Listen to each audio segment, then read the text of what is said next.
So welcome from Pax Europiana here from this Ganjemikhail Street. That's the most beautiful shopping street of Belgrade. It's very beautiful, I like it. It's the main avenue for shopping, for walking, and it's very beautiful, yeah. It's a very pedestrian area. It was already 20 years ago when I was more working here. It was a very beautiful place to sit, to dine, to spend free time, to enjoy this beautiful city in the springtime. It is really very amazing and I like it, yeah. It's very, very beautiful. And here is the Kralj Peter Street. That's actually the street where I once lived for 3 months. I was living, this is the church, and it's the place I lived in 2005. For 2 months I was there and I tried to contribute, but it was the post-assassination times, the turning point. It was still not the Vučić times that came later, his big rise to power. Who would have thought he will be the dominant personality of Serbia for so long? He is now maybe even for longer. People say he will be re-elected, and it was unimaginable, of course, in the times when I was very active. After 2000, after 5th of October, the big moment of freedom, the wonderful moment of the fall of Milosevic, and then, of course, it was only short time until the 12th of March 2003, when Djindjic was exterminated by his enemies. Who was really behind it is never very clear. In the light of recent events, I think one day we will find out the trace to Russia, and if Putin has green-lighted it or not, we will understand in due time. But it seems all more logically in the hindsight that this was basically his rollback strategy in Ukraine with Chernobyl, in Serbia with Djindjic, and then obviously things escalated with the Orange Revolution. He lost it, and since then we are basically in the full-scale confrontation around the future of Ukraine, Serbia, and Georgia, Moldova, and now of course the full-scale escalation. But here it's now in peace, because I want to show you this wonderful street. Yeah, this is of course, you know, really the success of the last years as well, that there is progress and stability, because some things have happened here.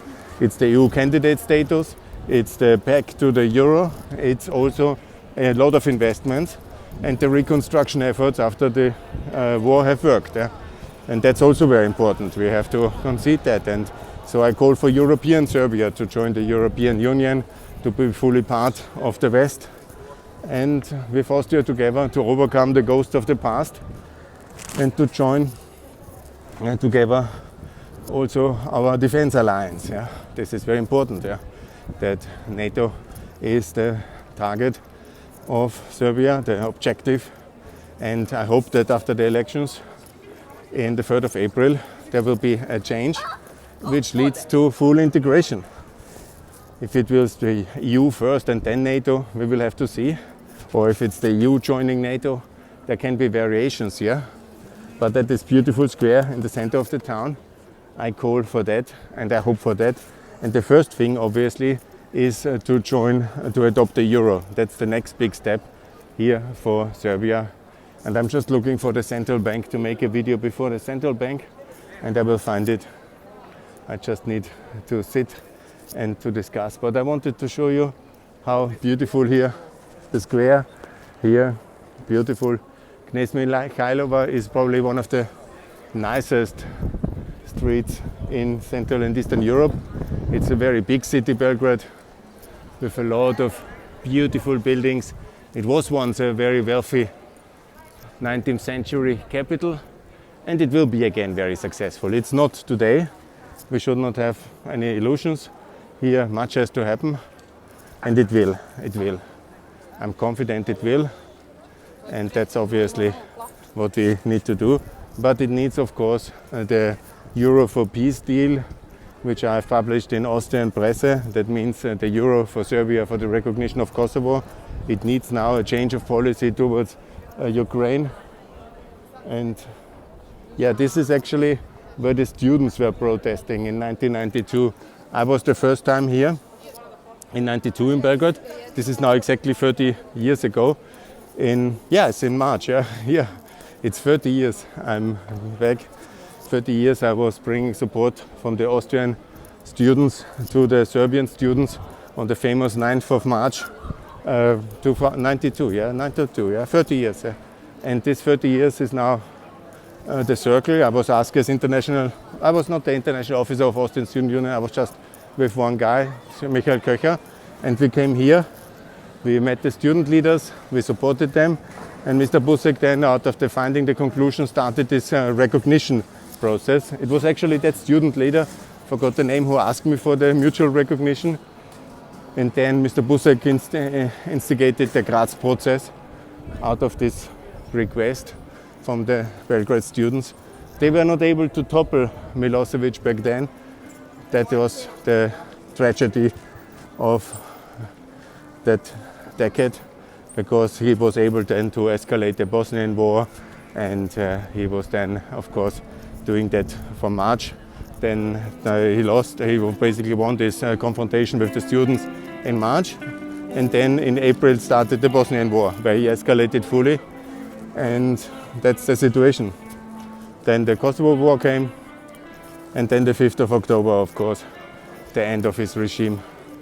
And so that's the history, and everything could have been stopped if the students were successful and the West had decided against Milosevic.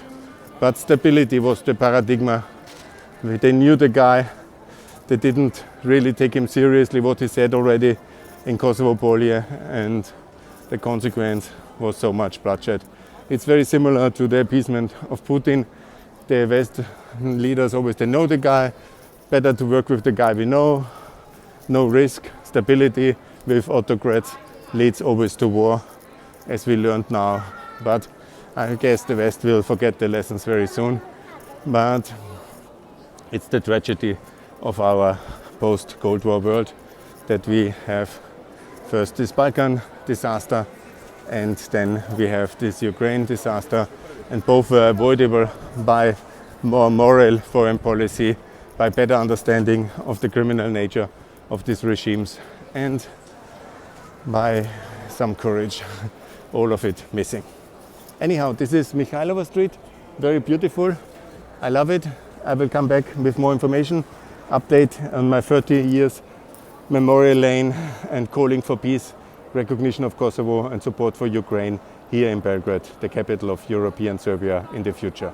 I call Serbia to be fully pro-European and join the European Union as a European country after recognition of Kosovo, adoption of Euro, and also the Ukraine support together with Ukraine.